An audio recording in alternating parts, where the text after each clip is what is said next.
Hi friends, आप लोगों को स्वागत है मेरे चैनल 100 में। हम पढ़ रहे थे ऑनलाइन और जनरल नॉलेज के जनरल साइंस। चलिए आज स्टार्ट करते हैं एनर्जी से। पहला क्वेश्चन है, capacity of doing work is called. काम करने की कैपेसिटी को क्या कहते हैं? That is energy. ऐसा यूनिट ऑफ एनर्जी, एनर्जी का ऐसा यूनिट क्या है? Joule.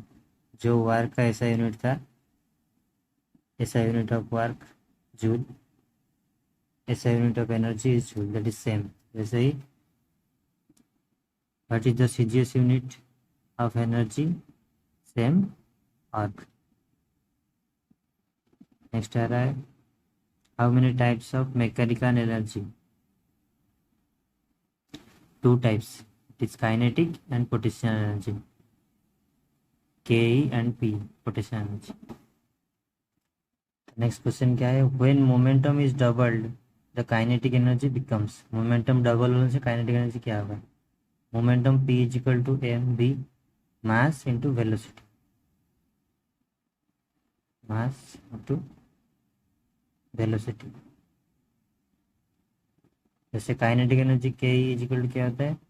Half into M V square, mass into velocity square. तो यहाँ से हमको क्या पता चलता है? पी और वी का रिलेशन डायरेक्टली प्रोपोर्शनल है। क्वेश्चन में बोल रहा है पी ट्वाइस हो गया, that implies V also twice हो जाए। तो यहाँ पर हम क्या देखेंगे? Half into M into V का, वी भी ट्वाइस हो जाएगा। तो कितना होगा? हम ओपन कर देंगे ब्रैकेट, तो half M into four V square. तो ये फोर को मैं अलग कर देता हूँ, फोर बाहर ले आया, फिर बचा क्या? Half into M V square. तो ये क्या है? हाफ एम वी स्क्वायर, ये क्या ही है। और कितना टाइम्स हुआ? Four times. Answer is four times. Momentum double होने से काइनेटिक एनर्जी फोर टाइम्स हो जाता है। Next question, if the kinetic energy is increase by 300%, it's momentum will increase bye. Kinetic energy 300% अगर इंक्रीज हो रहा है तो मोमेंटम कितना इंक्रीज होगा? देखिए, मोमेंटम डबल होने से kinetic energy four four times होता है। तो मोमेंटम अगर एक पी है, यहाँ पर एक के ई, और यहाँ पर हम एक और पी ऐड करेंगे, कितना आएगा? टू पी होगा। तो यहाँ पर कितना ऐड होगा? थ्री के ई ऐड होगा, ताकि फोर के ई हो जाएगा। सो यहाँ पर क्वेश्चन दिया है कि अगर काइनेटिक एनर्जी 300% मतलब तीन उसमें ऐड हुआ, फोर हुआ, इसका मतलब मोमेंटम कितना इंक्रीज होगा? मोमेंटम में एक ऐड होगा, जितना था उतना ही ऐड हुआ, तो 100% इंक्रीज होगा, that is 100%। If momentum of a body is increase by 50%, it's kinetic energy will increase. तो 50% अगर इंक्रीज होगा तो काइनेटिक एनर्जी कितना इंक्रीज होगा? वैसे ही पी था, और यहाँ पर कितना इंक्रीज हुआ? प्लस हाफ पी इंक्रीज हुआ, 50%। यहाँ पर पी होने से यहाँ पर थ्री थ्री टाइम्स होता है, वैसे ही यहाँ पर के ही है, तो यहाँ पर कितना होगा? हाफ का थ्री टाइम्स कितना होगा? 3/2, 3/2 टाइम्स। 3/2 मतलब 3/2 मतलब कितना होता है? 125। ये 50 है, और ये कितना होगा? 125% होगा। समझ आया? तो यहाँ पर कितना आंसर दिया है? मोमेंटम 50% इंक्रीज है, kinetic energy will increase by 125%।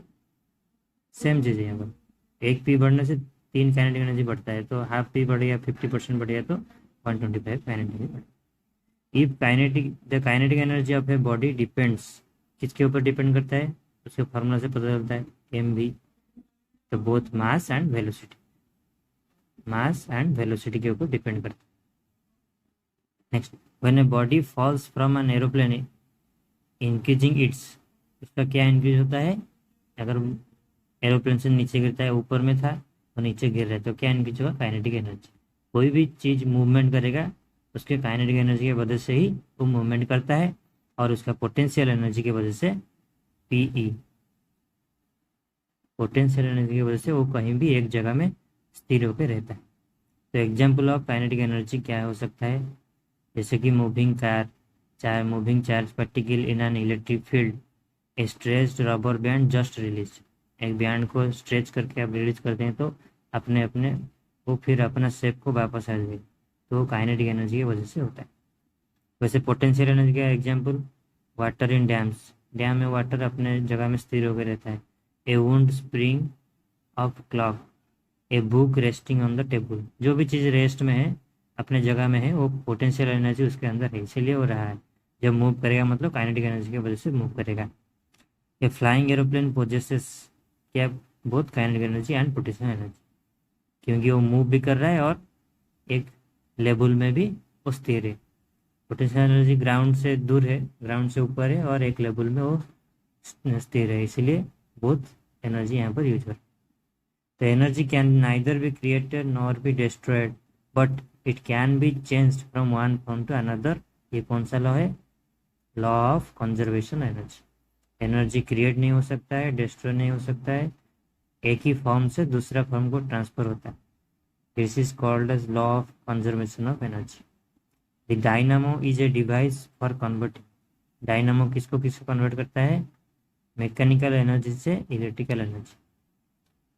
Dynamo mechanical energy उसका इनपुट होता है और आउटपुट इलेक्ट्रिकल एनर्जी। तो इलेक्ट्रिक मोटर क्या है, इलेक्ट्रिक मोटर से, इलेक्ट्रिक मोटर में इलेक्ट्रिक आ गया मतलब वो इलेक्ट्रिकल एनर्जी लेता होगा और कन्वर्ट किससे कर रहा है, मैकेनिकल एनर्जी। सो इलेक्ट्रिक से mechanical energy. Solar cell is a device for converting, solar cell क्या करता है, सोलर आ गया मतलब वो सन से रेडियो एनर्जी ले रहा है, तो सन एनर्जी सोलर एनर्जी से इलेक्ट्रिकल एनर्जी को कन्वर्ट करता है। Microphone is a device for converting, microphone में हम बोलते हैं मतलब वो हमारे साउंड को कलेक्ट करता है, फिर उसको जाके एक वायर में ट्रांसफ़र करता है, मतलब वो इलेक्ट्रिकल एनर्जी में कन्वर्ट करके ट्रांसफ़र करता है, इसीलिए sound energy to electrical energy.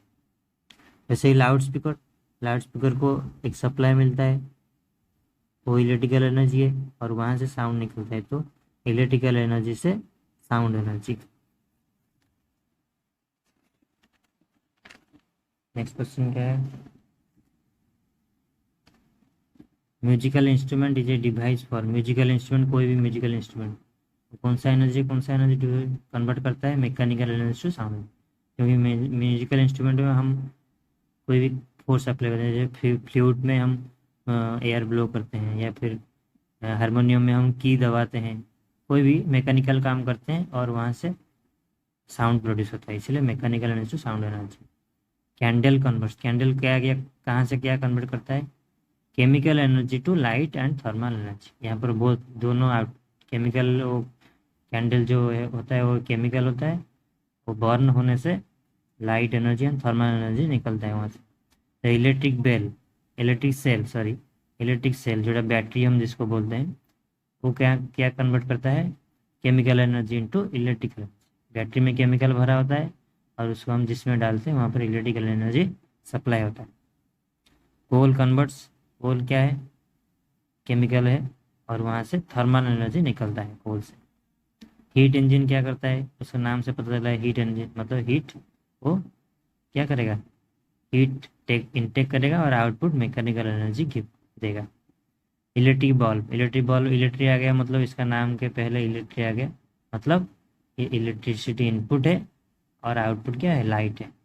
जैसे यहाँ पर हीट इंजन आ गया, हीट मतलब हीट इसका इनपुट है, output mechanical energy. Which process light energy converted into chemical energy, यहाँ हम पढ़ रहे थे केमिकल एनर्जी से थर्मल, केमिकल से इलेक्ट्रिकल सब पढ़ रहे थे, लेकिन यहाँ पर उल्टा पूछ रहे, लाइट से केमिकल एनर्जी किस में कन्वर्ट होता है, फोटोसिंथेसिस। पेड़ अपना जो फूड प्रोसेसिंग करता है तो लाइट एनर्जी लेता है और अपना खाना बनाता है, जो कि केमिकल एनर्जी होता है। तो ये प्रोसेस क्या है, photosynthesis. Rate of doing of, तो यहाँ तक था एनर्जी का।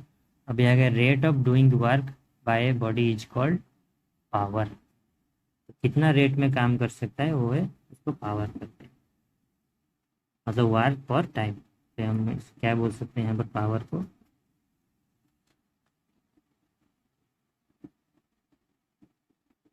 बोल सकते हैं power is P is equal to watt by. तो इसका ऐसा यूनिट क्या हुआ, वार का यूनिट हम जूल पढ़े थे, टाइम का यूनिट सेकेंड, तो जूल पर सेकेंड, ऐसा यूनिट जूल, और वाट इसको हम वाट कहते हैं। तो 1 वाट कितना होता है, 1 वाट कितना होता है, 1 वाट होता है 1 जूल पर सेकेंड। यहाँ पर बोले 1 जूल पर सेकेंड 1 वाट। 1 किलोवाट कितना होता है, किलो आ गया मतलब किलो मीन्स 10⁻³ तो 10⁻³ वाट। ऐसे आ गया मेगावाट, मेगा मीन्स 10⁻⁶ तो 10⁻⁶ वाट हो जाएगा। 1 horse power is equal to, horse power, एक हॉर्स पावर कितना होता है 746 वाट होता है। 1 HP 746 वाट। इसको याद रखना है, शॉर्ट क्वेश्चन आता है ब्रिटिश सिस्टम के हिसाब से 1 हॉर्स पावर 746, और मैट्रिक सिस्टम के हिसाब से 735.5 वाट एक हॉर्स पावर। जैसे हमारा पंप सब पानी का पंप होता है, उस पर उसका सब मेजरमेंट होता है horse power. 1 watt second, watt second is equal to 1 joule. Watt second मतलब देखिए क्या है, वाट लिखा है वाट इंटू सेकेंड। तो वाट क्या है, वाट है joule per second into second, तो सेकेंड सेकेंड कैंसिल हो गया, आंसर हो गया जूल। तो यहाँ पर क्या है वही लिखा है 1 वाट सेकेंड क्या है 1 जूल। 1 वाट आवर कितना होगा, यहाँ पर हम सेकेंड मल्टीप्लाई कर रहे थे, अगर यहाँ पर आवर करेंगे तो कितना होगा, joule per second into hour, that is इम्पल joule per second into 1 hour कितना होगा 3600 सेकेंड, सेकेंड सेकेंड कट गया कितना होगा 3600 जूल, 3600 जूल। तो कितना आया 3600 joule. 1 watt hour is equal to 3600 joule. Next क्या है 1 किलोवाट आवर, किलो आने से 10⁻³ मल्टीप्लाई होता है 10⁻³ तो 3.6 इंटू 10⁻6 जूल। अगर कितना आया हमारा 3600, अगर हम किलोवाट बोल देंगे दैट इम्प्लाइज 10⁻³ मल्टीप्लाई हो जाएगा यहाँ पर टू 3600। तो यहाँ पर 3 है, ये 2 है 5, और एक चला जाएगा तो 3.6 तक 10⁻6। कितना लिखा है 3.6 इंटू 10⁻6, ये हमारा आया 3.6 into 10⁻6। What is represented by the slope of the work time graph? Work and time का ग्राफ से क्या मिलता है इंस्टेंटेनियस पावर। द नेक्स्ट है what is represented by area under the power time graph. Area से क्या मिलता है वर्क, ये अगर है टाइम, ये है पावर, पावर ग्राफ ये है, तो क्या बोला है यहाँ पर स्लोप से। अगर ऐसा एक इसका ग्राफ बना है तो यहाँ पर इसका जो स्लोप बनेगा, यहाँ पर जो स्लोप बनेगा ये स्लोप से P/B, slope is equal to P/B। तो ये स्लोप क्या देगा इंस्टेंटेनियस पावर। और इसका जो एरिया है, अगर हम इसको पूरा करके ये एरिया निकालेंगे, ये एरिया क्या देगा वर्क।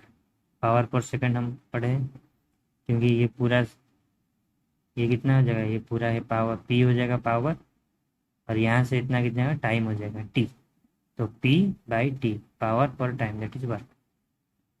द नेक्स्ट क्वेश्चन है the product of moment of inertia and angular acceleration. Moment of inertia and angular acceleration का प्रोडक्ट क्या होगा टॉर्क, टॉर्क का है। तो यहाँ तक था हमारा, ये कंप्लीट हो गया वर्क एनर्जी पावर का सब कंसेप्ट। तो वीडियो को शेयर कीजिए, लाइक एंड कमेंट कीजिए। Thank you.